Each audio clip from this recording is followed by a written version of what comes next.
SLT Fibre and experience the power of fibre technology. Sri Lanka's only super fast internet connection. SLT Fibre. Call 1212 now.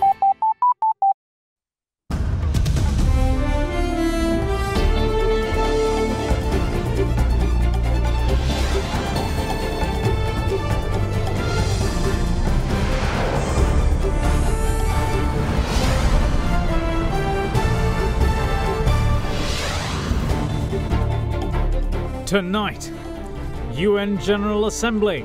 Foreign Secretary heralds the challenges of combating terrorism. The post-Easter Sunday attack period has proved to be a litmus test on Sri Lanka's resolve to adhere to human rights standards while fighting terrorism. And why the country is a dab hand at it.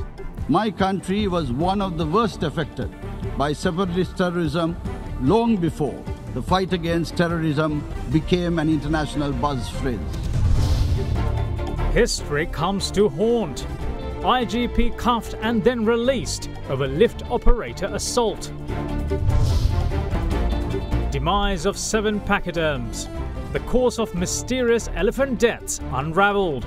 But we don't have any clue whether it has a deliberate attempt or that we are trying to verify. All that and much more coming up on First at 9, this Tuesday, the 1st of October, 2019. Fair and Lovely men ගෑවට පස්සේ marks අඩු වෙලා fairness වැඩි වෙලා. Marks අඩු කරලා ඔයාගේ fairness standard එක වැඩි කරගන්න. Fair and Lovely men anti-marks cream. From AdaDerana, this is AdaDerana First at 9.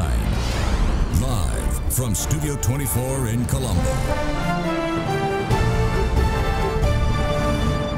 Good evening and welcome to First at 9. I'm Dhamke Kanaka. Let's start with your local stories. Secretary to the Ministry of Foreign Affairs, Ravinatha Arisinghe, addressing the United Nations General Assembly, labelled Sri Lanka's post-Easter attack period a litmus test of Sri Lanka's resolve to adhere to human rights standards while fighting terrorism. Addressing the 74th United Nations General Assembly yesterday, Arisinghe also called on the United Nations to ensure primacy and respect of sovereign decisions taken by member states regarding domestic matters. He warned that failure to do so jeopardizes long-standing partnerships between the UN and its member states. As the UN approaches its 75th anniversary next year, this is an excellent opportunity to assess its successes and failures, including its engagement with member states. Particularly with the emergence of non-state actors as an organization composed of and driven by sovereign member states, it is vital that primacy and respect be given to decisions taken by member states regarding essentially domestic matters. It is incumbent upon the UN policy implementers to refrain from being misled by entities with vested interests. The UN must also desist from making decisions without a valid consultative process. Failure to do so will not only vilify this august body and negate the values that it represents, but will also break the trust of member states, jeopardizing the partnerships within the United Nations. Sri Lanka has been contributing to the UN peacekeeping efforts since 1960, and obstacles must not be placed on Sri Lanka's long-standing peacekeeping contribution to the United Nations. Given Sri Lanka's experience of the recent past, few countries can qualitatively match the troops sent by Sri Lanka. For nearly 30 years, my country was one of the worst affected by separatist terrorism long before the fight against terrorism became an international buzz phrase. For nearly a decade, we experienced an unprecedented peace dividend. However, Easter Sunday this year, this peace was shattered. Despite the attempts of these terrorists to destroy the country's social fabric, the resilience and trust between our communities and the law enforcement authorities ensured that citizens themselves warned of impending attacks and assisted in apprehending the culprits. The post-Easter Sunday attack period has proved to be a litmus test on Sri Lanka's resolve to adhere to human rights standards while fighting terrorism. Conscious of our international obligations, Sri Lanka is also consulting partners in striving to bring about domestic enabling legislation that would make us compliant with more recent Security Council resolutions on combating terrorism. Efforts are also underway to curb the terrorist use and abuse of internet and social media platforms. In this context, it is necessary to develop the critical thinking capacity of youth, strengthen community bonds, inculcate a sense of civic duty, and build community resilience to mitigate the effects and influences of extremist ideologies. And despite numerous challenges, the country has progressed in its course towards reconciliation and durable peace. The Cabinet of Ministers is also discussing the establishment of a Truth and Reconciliation Commission. While we can learn from others' experiences, we are committed to find innovative and pragmatic solutions to protect the country's national interest and well-being of all Sri Lankans, guided by the provisions of our Constitution. කිසකෙස් යනවාද විසඳුම දින 6න් පුරාණයේ පටන් භාවිතා කරන ඉපැරණි ශාකසාර වට්ටුරුවකට අනුව නිපදවන ගානීෂා hair growth oil සියලුම pharmacy සහ වෙළඳ සැල් වලින්. Now, in the run-up to one of the most hotly contested presidential elections in the country's history, the eagerly awaited news remains which side will the Sri Lanka Freedom Party decide to pitch their tent on.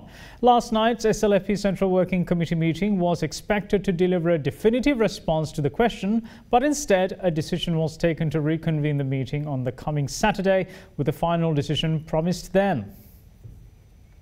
With the president having made comments at numerous forums on the SLFP's position as kingmakers in the upcoming presidential election, the answer to which candidate they finally decide to put their weight behind remains a widely speculated topic. SLFP General Secretary Dayasiri Jayasekara responded to media questions following the party Central Committee meeting held last night at the president's official residence. The majority of our discussion centered on the issue of the symbol. For the past few days, we have expected a positive response on this issue from the SLPP. The Central Working Committee will be meeting again on the 5th, and we look forward to deciding then. Also, once after election deposits close, we will move forward with our plans.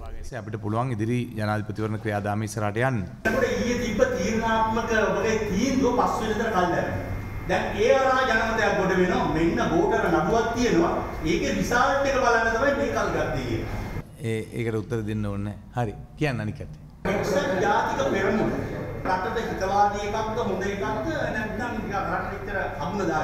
එක්සත් ජාතික පක්ෂයේ There are individuals from other parties we have no issues teaming up with and who love the country as much as we do, such as Champika Ranawaka. Due to this, I am not prepared to generalize and say that they are all bad.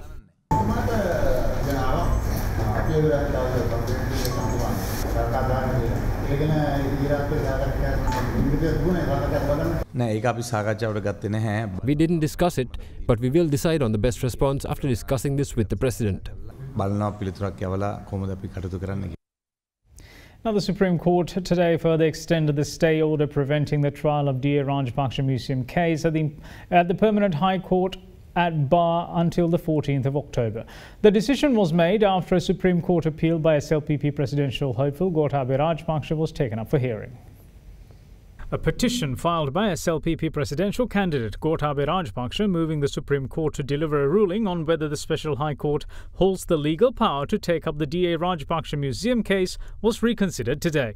After considering the submissions presented by President's Counsel Ramesh De Silva on behalf of Gotabaya Rajapaksa, a three-member Supreme Court judge bench decided to take up the petition on the 11th of October. Following this decision, the bench extended the stay order preventing the trial of the D.A. Rajapaksa Museum case at the Special High Court until the 14th of October. In the meantime, a motion produced by the SLPP presidential candidate was taken up before a three-member bench at the Colombo High Court, comprising of Justices Sampath Abekon, Sampath Wijeratna and Champa Janaki today. President's Counsel Ali Sabri, appearing for Gotabaya Rajapaksa, requested the court to release the defendant's passport, currently under court custody, on the basis that it will be required to provide his identification when submitting his presidential nomination. Sabri also requested the court to lift the travel ban on his client from the 9th to the 12th of October, as Rajapaksa needs further post-operative treatment after heart surgery in Singapore recently. Representing the Attorney General's office, President's Counsel Udara Karunatilaka did not object to these requests. He said, however, that further time is needed to inform court of the Attorney General's stance, as necessary documents to prove these claims have not been produced in court. Following these developments, the three-member judge bench decided to take the case up on the 3rd of October, while ordering the Attorney General to state his views on the matter on the same day. Now, in the meantime, convener of the Patriotic Professionals Forum, Dr. Nalaka Godeheva, accuses that the submission of a petition at the appeals court against SLPP presidential candidate Gotabaya Rajapaksa is a clear attempt to disrupt his presidential campaign. Speaking to media today, Dr. Godeheva noted that Rajapaksa's citizenship status was never in question when he was acting as the Defence Secretary who was working to eliminate terrorism. We all know that there's a confusion amongst the public about the fact that two people have gone to courts trying to prevent Mr. Gotabaya Rajapaksa contesting the presidential election. This whole story about his citizenship and all those things are nonsense. When he was fighting against the LTT and he was saving thousands of lives of people in this country, his citizenship was never an issue. Suddenly it has become an issue because of this pathetic political culture. The interesting thing is that these are the very people who came to power promising to promote good governance and protect democracy. Now, why are they doing this? That is because they know from all the research that is coming out, Mr. Gotabaya Rajapaksa is going for a landslide victory. So they are scared to compete against him. We condemn the behavior of these people who are supporting the government, acting on behalf of the government, trying to prevent the strongest candidate contesting the election. We must gather against this behavior and we must speak against this behavior. The only opportunity that we are getting is through the vote, and please do not disrupt that opportunity of people. United National Party's presidential candidate Sajith Premadasa, meanwhile, alleges that the opposition leader Mahinda Rajapaksa is behind the chain of protests organised in the country. He was speaking at a media briefing held in Colombo this morning. The question to who is the father of this protest can be answered by looking at the person who visited the war veterans for the second time yesterday. I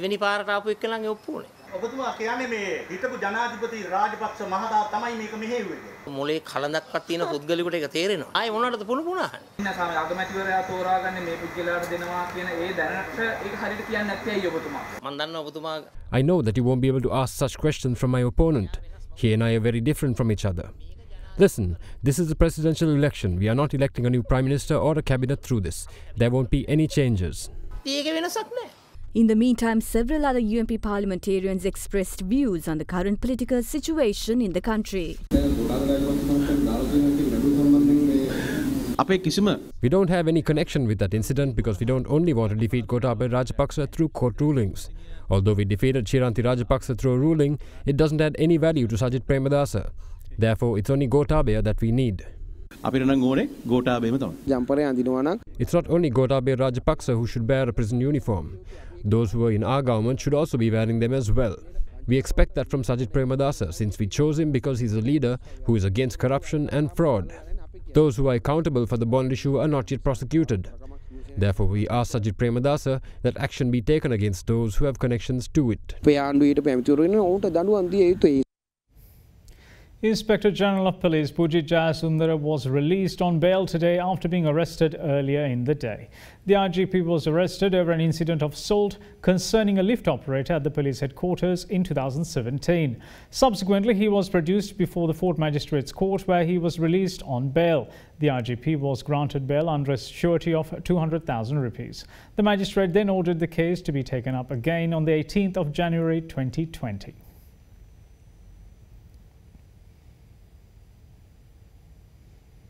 In the meantime, the term of the Presidential Commission of Inquiry appointed to probe corruption in state institutions within the period of 2015 to 2018 has been extended until the 31st of October. The Commission's term was to expire yesterday. However, President Maithripala Sirisena had issued a Gazette Extraordinary extending its term of office. The President appointed the Presidential Commission of Inquiry to investigate allegations of corruption and malpractices that had taken place in state institutions from the 15th of January 2015 to the 31st of December 2018. The interim report on the commission was handed over to the President on the 6th of June, while its final report was handed over on the 27th of September.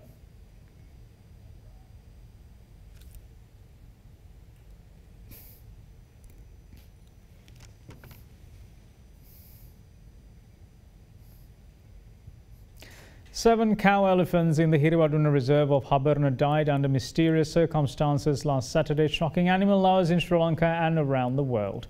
Casting light on the mystery, Director General of the Department of Wildlife Conservation, MGC Surya Bandara, revealed that chemical poisoning led to the animals' deaths. Speaking at a media briefing in Colombo today, he said that a committee has been appointed that will probe the issue and submit a report by the end of this week. He also revealed that out of the elephant population of 6,000 in the country, 319 died in 2018, in addition to 96 human victims of the human-elephant conflict. There is a chemical poisoning, but we don't have any clue about whether it has a deliberate attempt or that we are trying to verify. Committee appointed by me should submit their final report by the end of this week. There is one problem with the test results from those three institutions. Whether or not they have received it, they will submit by the end of this week. Speaking at the same media briefing, Minister of Tourism, Development and Wildlife, John Amaratunga, revealed that a special human-elephant conflict committee has been appointed by the ministry to probe the recent elephant deaths in Habarana. A special human-elephant conflict committee appointed by our ministry will be tasked with investigating and reporting on the recent elephant deaths in Habarana. That is in addition to what is happening. Today, we got cabinet approval in regard to the elephants. It was a joint paper by the Prime Minister, myself and Mr. Jayakuma Perera. It covers the maintenance, welfare and safety of the tamed elephants in the custody of the National Zoological Gardens Department and the Wildlife Conservation pending judicial proceedings and investigations. To say there are 47 such elephants under the care of these two departments at present. Out of these, there are court cases pending against 38 elephants, while there are ongoing investigations with regard to 9 elephants. Now, in the meantime, in the wake of global concern regarding climate risks, Sri Lanka's #1 television channel, AdaDerana, celebrates its 14th anniversary. In celebration, a special tree program titled A Seed of Life to Save My World was worked off at the AdaDerana head office today, spearheaded by the AdaDerana Nature Force. The first leg of AdaDerana's attempt to set a tree planting Guinness World Record kicked off today with the enthusiastic participation of the Derana staff. This followed the successful 1 million trees program held last year, commemorating the channel's 13th anniversary. AdaDerana issued a public call for nature lovers to be a part of this record attempt on the 6th of October by submitting photographs, but not selfies, of trees being planted via the AdaDerana WhatsApp or Viber accounts.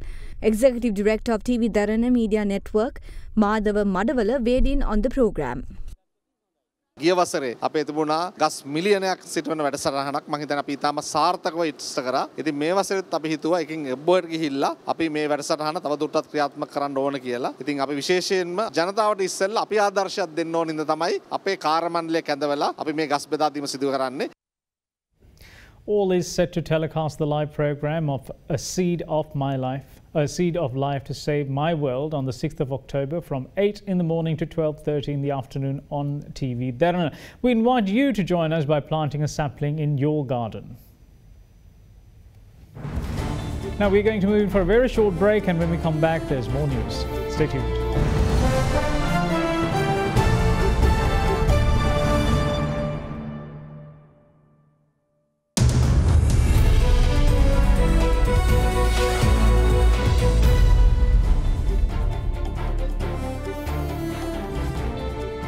Welcome back. You're watching First at 9. Now, the Central Bank of Sri Lanka rejected assertions by rating agency Moody's that the recent interest rate cut was credit negative for banks. Responding to a Moody's communique that made these assertions, the regulator claimed that Moody's had not taken into account the complete information set and its comment is therefore unfounded. The bank also pointed out a number of measures taken over the past 11 months to ease monetary policy and monetary conditions in view of decelerating credit growth, monetary aggregates and subdued economic growth amidst well-anchored inflation expectations. Amongst these measures, a reduction in the statutory reserve ratio by 2.50 percentage points in 2 steps has enabled licensed commercial banks to invest additional funds amounting to 150 billion rupees in revenue generation activities. The central bank further noted that the reduction in SRR has also improved rupee liquidity in the domestic money market, while a further reduction in money market interest rates was affected by reducing policy interest rates by 100 basis points in May and August of 2019. Furthermore, the central bank has also announced its intention to review this action by March 2020.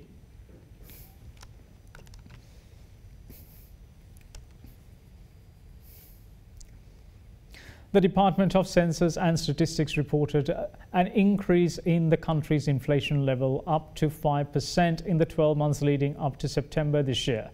This is up 3.9% from last month.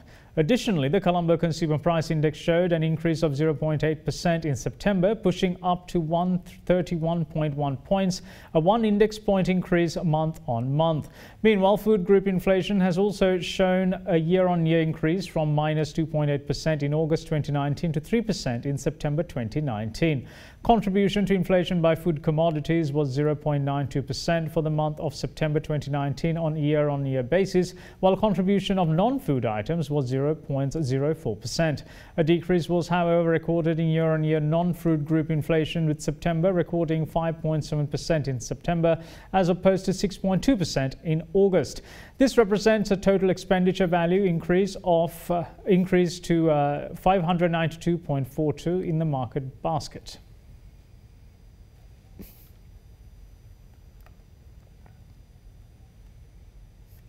And now to give you a market update, the all-share price index ended 0.08% down at 5,733.64 today. Market turnover was 214.4 million rupees, well below this year's daily average of about 615.5 million rupees. Foreign investors were net buyers of 4.6 million rupees worth of shares. Now here's a brief report on today's market performance. Today in the secondary bond market remains standstill as investors remain on the sideline due to the current uncertain environment. Meanwhile, Central Bank has announced the offer of 12 billion treasury bills under the primary bill auction to be held tomorrow and the bond buyback of 1521, 1821 and 151021 maturities in open market operations. In the stock market concluded in red, dragged down by Ceylon Tobacco and CLC, recording the lowest close in 10 weeks. Volume recorded near 3-month low, while recording 10-week low in turnover, where 38% of the turnover was derived through parcel trades in Selinco Insurance. A net foreign inflow was witnessed amidst low foreign participation. Taking a look at the currency market, the Sri Lankan rupee closed weaker today following continued demand from importers and banks, ending 0.11% weaker at 182 rupees and 20 to 40 cents against the US dollar, compared to yesterday's close of 182 rupees and 10 cents. Now let's take a look at how the Sri Lankan rupee traded against other major currencies during the day.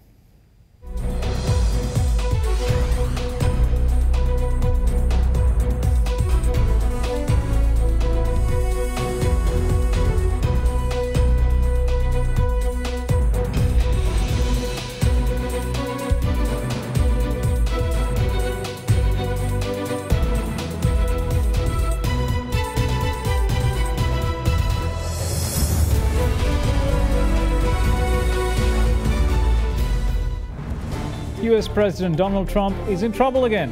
What's new? Details coming after this break.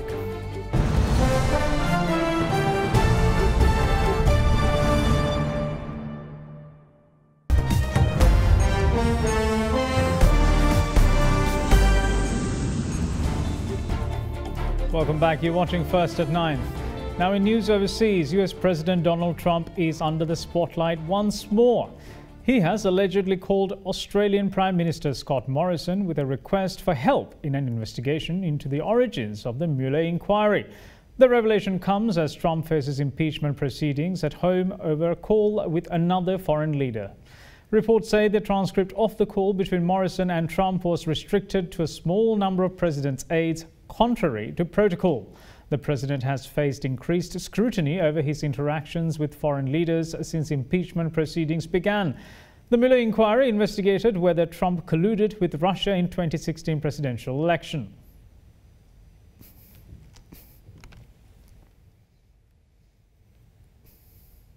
Now, China celebrated the 70th anniversary of Communist Party rule with a show of massive military might. According to China's Ministry of National Defense, around 15,000 military personnel, 580 pieces of military equipment and 160 aircraft marched in the main parade at Tiananmen Square in Beijing. The nation's newest military technology were also on full display, with military tanks, helicopters and even the DF-41, China's new intercontinental ballistic missile, sharing the spotlight. Chinese President Xi Jinping in his speech warned no force can stop the Chinese people and the Chinese nation forging ahead. The statement comes in the backdrop of the ongoing US-China trade war and subsequent to US threats to delist Chinese companies from US stock exchanges.